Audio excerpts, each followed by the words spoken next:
لک الحمد یا اللہ الصلاۃ والسلام علیک یا رسول اللہ اما بعد۔ سلسلہ ہے تذکرہ اسلاف کا۔ اس مبارک اور بابرکت سلسلے میں ہم اپنے اسلاف، اپنے بزرگوں، اپنے اکابرین کا ذکر خیر، ان کے یوم عرس اور ولادت کی تاریخوں پر کرنے کی سعادتیں حاصل کرتے ہیں۔ آج جس عظیم الشان شخصیت کا ہم ذکر خیر کرنے جا رہے ہیں وہ ہیں مولانا اسجد رضا خان، جو شہزادہ اعلیٰ حضرت ہیں۔ ان کے مامو جان حبیب ملت تاج الاصفیاء حضرت علامہ مولانا حبیب رضا خان صاحب قبلہ رحمت اللہ تعالی علیہ، آپ کا ذکر خیر آج ہم کرنے جا رہے ہیں۔ آج آپ کا ذکر خیر ہم اس مناسبت سے کرنے جا رہے ہیں کہ 27 جمادی الاولیٰ 1435 ہجری کو حضرت کا وصال ہوا تھا۔ جمادی الاولیٰ کا مبارک مہینہ ہے۔ آپ کے عرس کی تاریخ پر آپ کی بارگاہ میں خراج عقیدت پیش کرتے ہوئے آپ کی حیات کا ایک گوشہ حبیب ملت اور آپ کے اخلاق، آپ کے خصائل، اس موضوع پر آپ کے سامنے کچھ پیش کرنے کی میں سعادتیں حاصل کرتا ہوں۔ بلا شبہ اکابرین کا ذکر خیر ہمارے لیے ایک نعمت ہے۔ اکابرین کا ذکر خیر ہمارے لیے راہ ہدایت کے لیے چراغ کا کام کرتا ہے۔ آپ کو میں الحمدللہ خانوادہ اعلیٰ حضرت کے، اعلیٰ حضرت رحمت اللہ تعالی علیہ کے خانوادے کی ایک عظیم شخصیت کا ذکر خیر آپ تک پہنچانے کی میں سعادتیں حاصل کرتا ہوں۔ آپ توجہ کے ساتھ، خانوادہ اس معنی کر ہے کہ یہ الحمدللہ شہزادہ اعلیٰ حضرت، شہزادہ تاج الشریعہ حضرت علامہ اسجد رضا خان صاحب کے ماموں ہیں۔ تو آپ کے ماموں ہونے کے ناطے آپ کا تذکرہ الحمدللہ ایک اہمیت کا حامل ہے۔ میں یہ ذکر خیر آپ تک پہنچانے کی سعادتیں حاصل کر رہا ہوں۔ توجہ کے ساتھ سنیے۔ آپ کے تعلق سے جب آپ کے وصال کے بعد ماہنامہ سنی دنیا جو بریلی شریف سے شائع ہوتا ہے، انہوں نے تاج الاصفیاء نمبر 1 شائع کیا تھا 2014 میں۔ تو تاج الاصفیاء نمبر میں حضرت حبیب ملت تاج الاصفیاء حضرت علامہ حبیب رضا خان صاحب قبلہ رحمت اللہ تعالی علیہ، ان کی حیات کے گوشوں پر الحمدللہ کافی اس میں مضامین ہیں۔ اس میں ایک مضمون ہے حضرت حبیب ملت اور آپ کے خصائل حمیدہ، جو حضرت مولانا صوفی عبدالسلام صاحب رضوی، یہ استاذ جامعہ نوریہ رضویہ بریلی شریف کے ہیں، ان کا مضمون ہے حضرت حبیب ملت اور آپ کے خصائل حمیدہ۔ یہ میں آپ کو پیش کرنے کی سعادتیں حاصل کر رہا ہوں۔ توجہ کے ساتھ سنیے۔ بریلی شریف پرانے شہر کی گلی کوچوں سے ایک بوڑھا شخص گزر رہا تھا۔ ساتھ میں نہ احباب و اصحاب کی کوئی بھیڑ ہے اور نہ کوئی دوسرا سامان۔ لباس میں سادگی، حرکات و سکانات میں تواضع و خاکساری، اور چہرہ خلقی طور پر، پیدائشی طور پر تبسم ریز۔ لیکن اس سادہ سے وجود کی یہ عظمت و اہمیت دیکھنے میں آتی ہے کہ یہ بوڑھا جس طرف سے گزرتا ہے لوگ عقیدت و احترام بجا لاتے ہیں، آگے بڑھ بڑھ کر مصافحہ و دست بوسی کی سعادت حاصل کرتے ہیں، ان کا دست اقدس سروں پر رکھواتے ہیں اور دعاؤں کے طالب ہوتے ہیں۔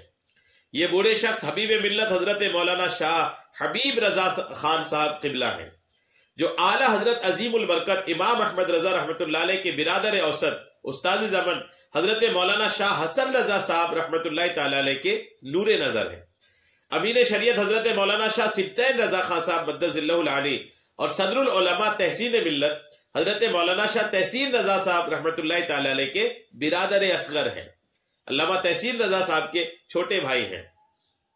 آپ کی جس قدر و منزلت اور عظمت و اہمیت کا ذکر کیا گیا وہ محض ان کی حسبی و نسبی شرافت کی بنیاد پر نہیں، بلکہ اس میں آپ کے تقدیس و تقوی کی برکت بھی شامل ہے۔ حضرت حبیب ملت رحمت اللہ تعالی علیہ بڑے حلیم الطبع اور نرم خو تھے، لیکن دین کے معاملات میں انتہائی متسلم اور حق سے انحراف اور دین سے کھلواڑ کرنے والوں کے لیے بڑے سخت تھے۔ ایسے لوگوں کے لیے آپ کے دل میں کوئی نرم گوشہ نہیں ہوتا تھا، اور اہل باطل کے لیے شدت آپ کو اپنے آبا و اجداد سے میراث میں پہنچی تھی۔ تاج العلماء راس الفضلاء حضرت مولانا شاہ محمد نقی علی خان رحمت اللہ تعالی علیہ کے خاندان کا ایک ایک فرد اس عظیم خوبی کا حامل ہے، اور ان کی طرف سے پوری ملت اسلامیہ کو یہ پیغام دیا جاتا ہے: دشمن احمد پہ شدت کیجئے، ملحدوں کی کیا مربت کیجئے، شرک ٹھہرے جس میں تعظیم حبیب، شرک ٹھہرے جس میں تعظیم حبیب، اس برے مذہب پہ لعنت کیجئے، غیظ میں جل جائیں بے دینوں کے دل، یا رسول اللہ کی کثرت کیجئے، مثل فارس زلزلے ہو نجد میں، ذکر آیات ولادت کیجئے۔ شہزادہ حضور تحسین ملت حضرت رضوان میاں صاحب نے بیان فرمایا کہ چاچا جان علیہ رحمہ کا یہ مبارک طریقہ تھا کہ اگر آپ کو کسی کے بارے میں یہ علم ہوتا، یعنی حبیب ملت کا تذکرہ کر رہے ہیں آپ کے بھتیجا حضور تحسین ملت کے شہزادے حضرت رضوان میاں صاحب نے، یہ کہتے ہیں کہ آپ کا یہ طریقہ تھا کہ اگر آپ کو کسی کے بارے میں یہ علم ہوتا کہ وہ دیوبندیت یا وہابیت یا کسی اور گمراہ فرقہ کی طرف مائل ہو رہا ہے یا اس نے کوئی کلمہ کفر بولا ہے، تو آپ اس کے گھر والوں خاندان والوں کو بلا کر ان سے فرماتے کہ اسے سمجھاؤ کہ وہ اس سے باز آ جائے اور توبہ کرے، اور اگر اس نے ایسا نہیں کیا تو میں اس کے جنازہ میں شرکت نہیں کروں گا۔ محلہ کے لوگوں سے بھی یہ بات فرماتے اور خود بھی اسے سمجھاتے۔ بقول حضرت رضوان میاں آپ اس کے پیچھے پڑ جاتے اور تا وقتے کہ وہ راہ راست پر نہ آ جاتا یا اس کی طرف سے بالکل مایوسی نہ ہو جاتی، آپ اپنی کوشش جاری رکھتے، اور آپ کا یہ اعلان کہ میں اس کے جنازے میں شرکت نہیں کروں گا بڑا مؤثر ثابت ہوتا، کیونکہ آپ کا یہ اعلان گویا کہ محلہ کی اکثریت کی طرف سے عدم شرکت کا اعلان تھا۔ یعنی آپ کا یہ اعلان آپ کے تنہا کے لیے نہیں تھا، اگرچہ آپ اپنے لیے کہتے، لیکن لوگ سمجھتے کہ اگر حضرت نے اعلان کر دیا کہ میں نہیں جاؤں گا جنازے میں تو محلہ کے اکثر لوگ نہیں جائیں گے۔ حضرت رضوان میاں نے اس تعلق سے ایک واقعہ بیان فرمایا کہ محلہ میں دو بھائی رہتے تھے، ایک کا نام نہال الدین عرف نہلو تھا اور دوسرے کا نام کمال الدین تھا۔ ان دونوں نے ہنسی مذاق میں کوئی کلمہ کفر کہہ دیا۔ چچا جان کو جب معلوم ہوا تو آپ نے ان دونوں سے توبہ کا مطالبہ کیا اور یہ بھی فرمایا اگر انہوں نے توبہ نہیں کی تو میں ان کے جنازے میں شرکت نہیں کروں گا۔ آپ نے ہر چند کوشش کی کہ یہ تائب ہو جائے، توبہ کر لیں، لیکن انہوں نے باغوائے شیطان آپ کے خیر خواہانہ و مخلصانہ مطالبہ اور تنبیہ پر کوئی توجہ نہ کیا، یعنی وہ توبہ کرنے کو تیار نہیں ہوئے، توبہ نہیں کیے۔ آپ ان کو سمجھاتے رہے لیکن وہ توبہ کی طرف آئے نہیں۔ آپ نے بہت کوشش کی لیکن وہ آئے نہیں۔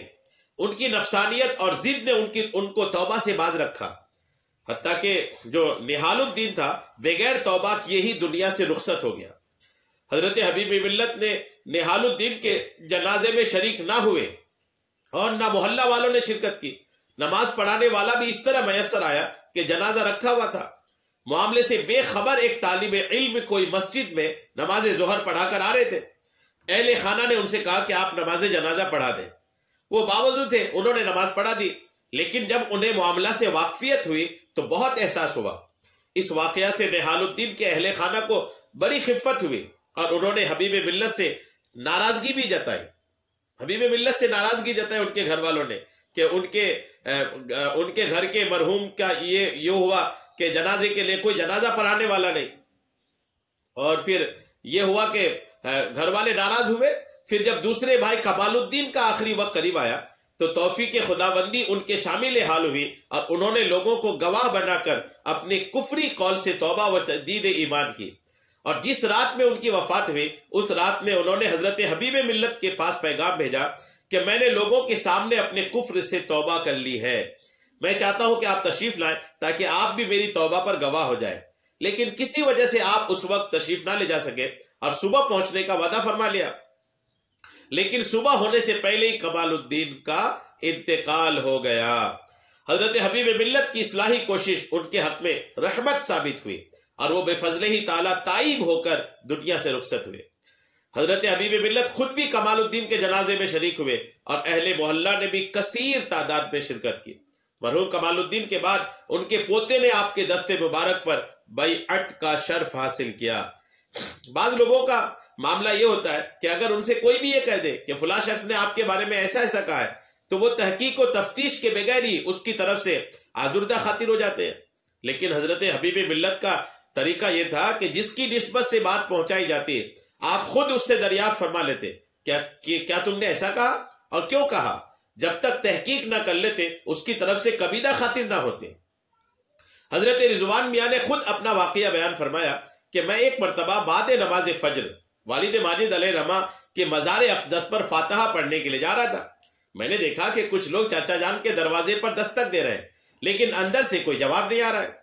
ان لوگوں نے چاچا جان سے بعد فجر کسی تقریب میں شرکت کے لیے گزارش کی تھی اور آپ نے وعدہ فرما لیا تھا۔ یہ لوگ اسی تقریب کے لیے آپ کو لینے آئے تھے۔ ان میں سے ایک نے کہا کیا حضرت نماز فجر کے لیے تشریف نہیں لے جاتے؟ اس پر میں نے جواب دیا ہاں، کمزوری کی وجہ سے کبھی گھر ہی پر ادا کر لیتے ہیں۔ ان میں سے ایک شخص نے میری بات کو اس طرح نقل کر دیا، رضوان میاں کہہ رہے تھے کہ وہ تو فجر میں اٹھتے ہی نہیں۔ چچا جان کے صاحبزادے نجیب میاں اس بات کی وجہ سے مجھ سے سخت ناراض ہوئے اور بات بھی واقعی ناراضی کی تھی۔ جب مجھے یہ معلوم ہوا تو مجھے شدید احساس ہوا اور قائل پر بہت غصہ آیا۔ میں چاچا جان کے پاس پہنچا اور اصل بات بیان کی اور اظہار افسوس بھی کیا۔ چاچا جان نے مجھے تسلی دی اور فرمایا کہ میں اس طرح کسی کی بات پر اعتبار نہیں کرتا، بلکہ ایسی صورت میں خود اصل آدمی سے ہی تحقیق کر لیتا ہوں، بغیر تحقیق و تفتیش کے کسی کی طرف سے اپنے دل میں ناراضگی نہیں رکھتا ہوں۔ یہ ہمارے اسلاف ہیں۔ آج جو لوگ کچے کان کے ہوتے ہیں، کسی نے کہہ دیا کہ وہ آپ کے بارے میں ایسا بول رہے تھے، بس یہ دل میں ناراضگی لے کے بیٹھ جاتے ہیں۔ ایسا نہیں ہونی چاہیے۔ اگر آپ کو کوئی خبر لگی ہے کہ آپ کی کوئی برائی کر رہا ہے، آپ کے خلاف کوئی باتیں کر رہا ہے، تو آپ تفتیش کر لیں، براہ راست ان سے ملاقات کر لیں کہ آپ نے ایسا کیوں کیا۔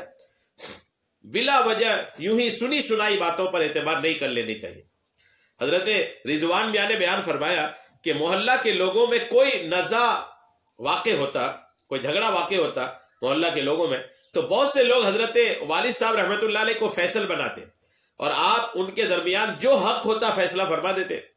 والد صاحب کے وصال کے بعد اس سلسلے میں چاچا جان یعنی حبیب ملت کی طرف رجوع کیا جانے لگا۔ ایک مرتبہ دو شخص کے درمیان کسی معاملے کو لے کر اختلاف ہوا۔ جب صلح کی کوئی صورت نظر نہ آئی تو یہ تجویز رکھی گئی کہ حضرت حبیب ملت تاج الاصفیاء کی بارگاہ میں مقدمہ پیش کر دیا جائے، وہ جو بھی فیصلہ فرما دے اس کو دونوں فریق قبول کر لیں تاکہ اختلاف دور ہو جائے۔ فریقین میں ایک شخص ایسا تھا جس سے حضرت حبیب ملت ناراض تھے۔ وہ اندر خانہ اس تجویز پر بالکل ایک عجیب کشمکش میں مبتلا ہوا، لیکن انکار کرنے کی جرات نہ کر سکا۔ اس کے دل میں یہ خیال گزرا کہ چونکہ حبیب ملت مجھ سے ناراض ہے، لہٰذا ہو سکتا ہے کہ میرے خلاف فیصلہ کرے۔ یہ بات اس نے فیصلہ کے بعد بتائی ہوگی، لیکن جن کے قلوب خوف خدا بندی و خشیت الہی سے معمور ہوتے ہیں، وہ فیصلہ کرنے میں یہ نہیں دیکھتے کہ فریقین میں کون اپنا ہے، کون غیر ہے، کون دوست ہے، کون دشمن ہے، بلکہ وہ وہی فیصلہ کرتے ہیں جو حق ہوتا ہے، عدل و انصاف کا تقاضا ہوتا ہے۔ حضرت حبیب ملت کی بارگاہ میں جب مقدمہ پیش کیا گیا تو آپ نے اسی کے حق میں فیصلہ فرمایا جس سے آپ ناراض تھے، چونکہ حق اسی کے ساتھ تھا۔ بعد میں فرمایا کہ میں اس سے ناراض ہوں، یہ میرا ذاتی معاملہ ہے، لیکن فریقین کا جو معاملہ میرے سامنے پیش کیا گیا اس میں وہی حق پر تھا، لہٰذا اسی کے حق میں فیصلہ کیا گیا، یہی تقاضائے عدل تھا۔ الحمدللہ۔ حضرت رضوان میاں نے بتایا کہ حضرت حبیب ملت بزرگان دین کے واقعات بڑی دلچسپی کے ساتھ سناتے تھے، اور جو توجہ سے سنتا اس سے بہت خوش ہوتے ہیں۔ ایسا بھی ہوتا کہ میں پاس سے گزرا تو روکا اور فرمایا ایک حدیث شریف سن لو یا ایک واقعہ سن لو۔